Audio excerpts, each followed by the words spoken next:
Buongiorno a tutti! Oggi ci troviamo sulla strada del vino e dei sapori del Friuli Venezia Giulia. Io sono Marta e oggi vi parlerò della mia azienda, l'azienda Iacus.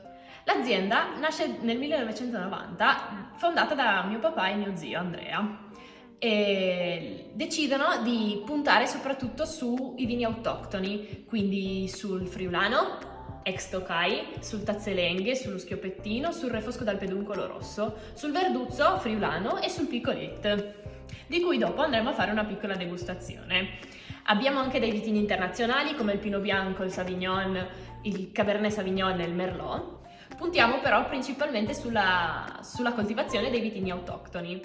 Abbiamo in tutto 10 ettari e in vigna sposiamo la filosofia biologica, quindi non facciamo l'utilizzo di concimi, pesticidi o diserbanti, e in cantina invece utilizziamo le vasche in cemento per mantenere insomma la tradizione.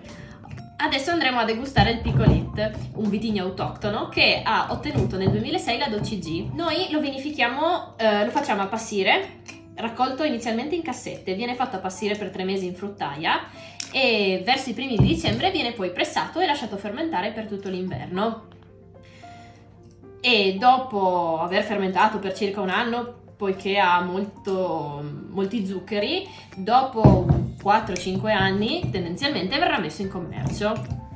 Al naso sentiamo, ci può ricordare il miele, ma anche la frutta passita, appunto perché questo vino viene appassito e quindi ci ricorderà moltissima frutta passita, non semplicemente l'uva, e questa è la sua caratteristica. È un vino fantastico abbinato con la gubana, un dolce tipico delle valli del Natisone, o con dei formaggi, per esempio stagionati come un gorgonzola piccante o degli erborinati, o è anche un ottimo vino da meditazione, da bere così dopo cena.